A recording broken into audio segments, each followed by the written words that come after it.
destruição. Os amantes se amam cruelmente e com se amarem tanto não se veem. Um se beija no outro refletido. Dois amantes que são dois inimigos. Amantes são meninos estragados pelo mimo de amar e não percebem quanto se pulverizam no enlaçar-se e como o que era mundo volve a nada. Nada, ninguém. Amor, puro fantasma que os passeia de leve, assim a cobra se imprime na lembrança de seu trilho. E eles quedam mordidos para sempre. Deixaram de existir, mas o existido continua a doer eternamente. Intimação. Vocês viram aí? O poeta Carlos Drummond de Andrade. O poeta Carlos Drummond de Andrade, pela sua própria voz, a falar um poema de claro enigma, o famoso poema Destruição, que está na primeira parte do livro, Entre Cão e Lobo. Então, exatamente, o nosso querido Carlos Drummond de Andrade é a grande figura desse momento. Alô, HG! Alô, Friedrich! Aninha Friedrich! Tudo bem? Alô, João da Sala 1. Tudo bem?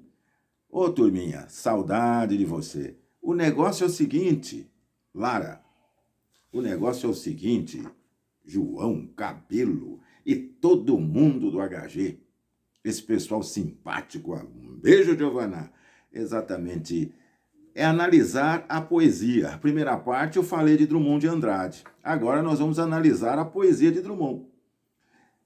E eu não sei se foi feliz ou não, mas eu tive esta ideia de trazer a própria voz do Drummond falando da poesia Confissão, né? Falando de confissão, falar exatamente da confissão dele, confissão do amor, a desilusão, a estrutura poética. Você ouve o Drummond falando e você percebe exatamente como ele constrói isso ao estilo da poesia mais antiga, ao estilo da poesia mais próxima de valores românticos e daí para trás, chegando ao clássico camoniano. Interessante essa postura do nosso querido Drummond de Andrade.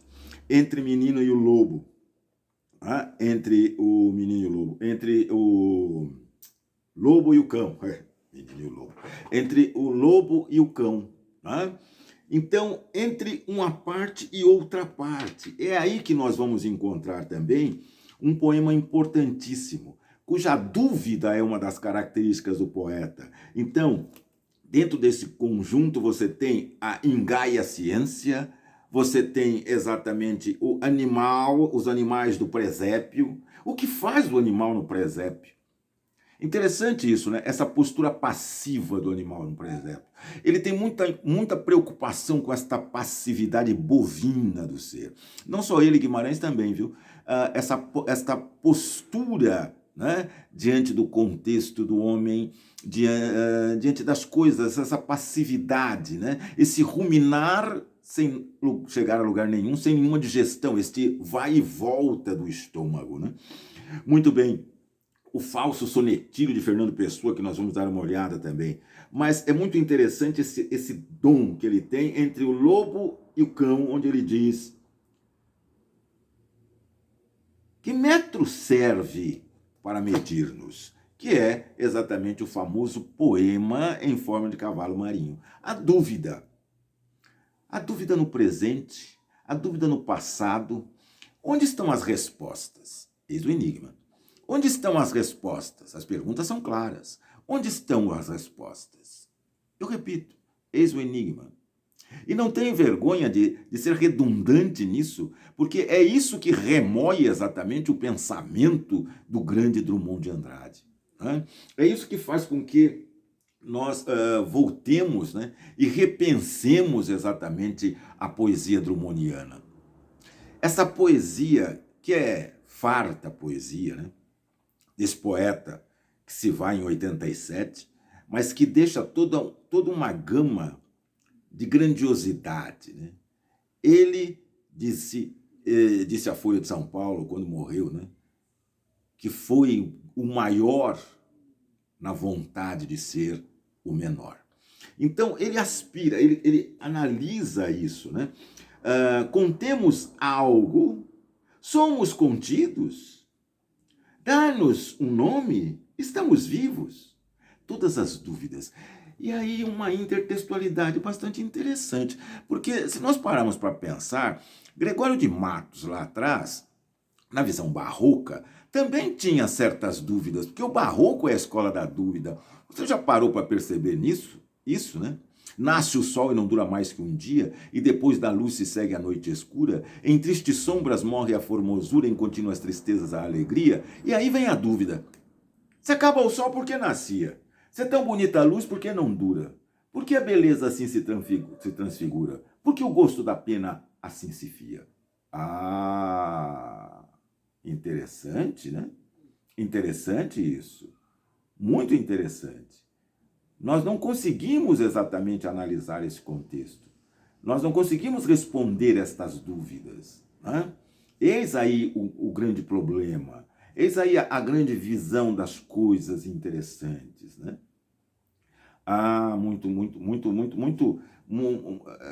muito capcioso isso dentro do contexto. E aí essa intertextualidade é interessante, com esse cavalo marinho, com estas dúvidas do nosso querido Drummond de Andrade, né? Com essa visão.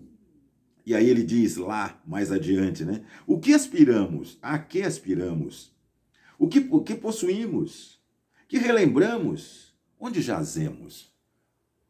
Se acabou o sol, por que nascia? Se é tão bonita a luz, por que não dura? Por que a beleza assim se transfigura? Por que o gosto da pena assim se fia? Onde nós estamos? Onde jazemos? Onde ficamos? Por que ficamos? Ah, Senhor. Grande Drummond de Andrade. Eis aí o grande contexto da dúvida, né? A máquina, né? As estampas de Minas, né? E outros detalhes interessantes. Mas eu quero mostrar aqui para você, por exemplo, né? O poema de Carlos Drummond de Andrade, o Falso Sonetílio, né? De Fernando Pessoa. Sonetílio do falso Fernando Pessoa. Onde ele diz exatamente: onde nasci, morri. Onde morri, existo. E das peles que visto, muitas há que não vi. Sem mim, como sem ti, posso durar. Desisto de tudo quanto é misto e que odiei ou senti. Nem Fausto, nem Mefisto, a deusa que se ri, deste nosso o Aristos, eis-me a dizer, assisto além algum aqui, mas não sou eu, nem isto. O falso Fernando Pessoa, como ele diz, né? Quando ele fala, né? Não o que aqui está, Fernando Pessoa diz isso em Mensagem, né? Não este que aqui está, mas aquele que foi. Não isto. Então ele diz, mas não sou eu, nem isto.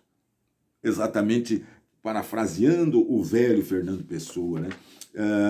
Querendo brincar com a poesia de Fernando Pessoa. E essa poesia traz, né? Toda uma característica, né, de negação da estética do modernismo, o movimento ao qual ele se associa, Drummond de Andrade, né, ao fazer uso do soneto, né, ao fazer uso do jogo do soneto, né, a ideia do sonetílio, né, o soneto, o falso soneto, da poesia evidente, né. Então, ao fazer uso do sonetílio, ele forma uma poética fixa, né, muito comum nos movimentos como barroco, arcadismo e romantismo, ao qual me referia exatamente aos senhores agora, né? Ao qual me referi a Gregório de Matos agora, confirmando exatamente esta visão, né? Confirmando exatamente essa caracterização para você. Um outro poema importantíssimo que eu preciso mostrar para você é exatamente o poema Memória, né? Que é tão famoso e tão conhecidíssimo, que diz: amar o perdido deixa confundido este coração. Nada pode o ouvido contra o sem sentido apelo do não. As coisas tangíveis tornam-se insensíveis à palma da mão. Mas as coisas findas, muito mais do que lindas, estas ficarão.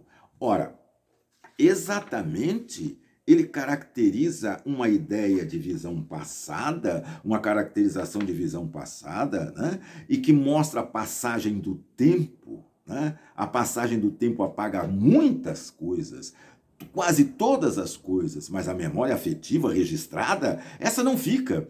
E isso não fica, isso não desaparece. As coisas que emocionalmente têm importância, essas permanecem, como permaneceu a lembrança de entrar, por exemplo, na máquina do mundo de Drummond, né? Na máquina do mundo, que esse Drummond invade, que esse Drummond vai buscar, resgatando valores camonianos de pensamento, né?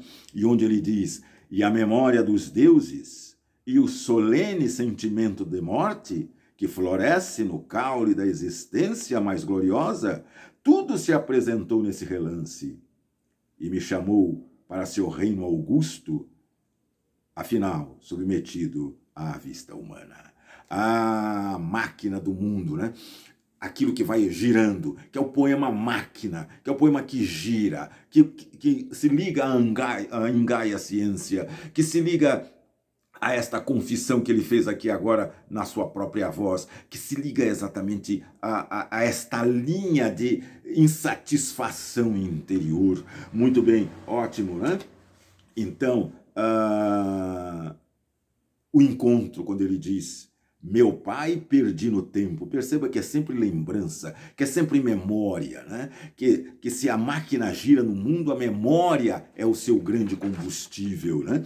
É o seu grande combustível. Muito bem, então você tem aí toda esta característica, e sem esquecer, e não podemos deixar de lembrar, que é abrindo a porta do Quintanas Bar, que nós vamos encontrar exatamente esta caracterização formal, esta base do que vem a ser esse claro enigma. Posso abrir a porta do Quintanas Bar e lá dentro encontrar o Mário Quintana. Posso abrir a porta do Quintanas Bar e lá dentro encontrar toda uma história. Mas o passado é a grande lembrança. As coisas findas, muito mais do que lindas, estas ficarão. Mas e o presente? Como é que nós vamos trabalhar esse presente? Eis o enigma. Se o passado já nos está desvendado, o presente e o futuro, porque o minuto seguinte do presente é sempre o futuro, é o grande enigma. Eis aí o grande Carlos Drummond de Andrade. O grande poeta Carlos Drummond de Andrade, o poeta mineiro da cidade de Itabira de Mato Dentro. A reflexão, o pensamento, o enigmático, a coragem da mudança, o pensamento retroativo, o pensamento progressivo, o pensamento, o pensar, o agir, o buscar. Eis a razão do claro enigma de Carlos Drummond de Andrade.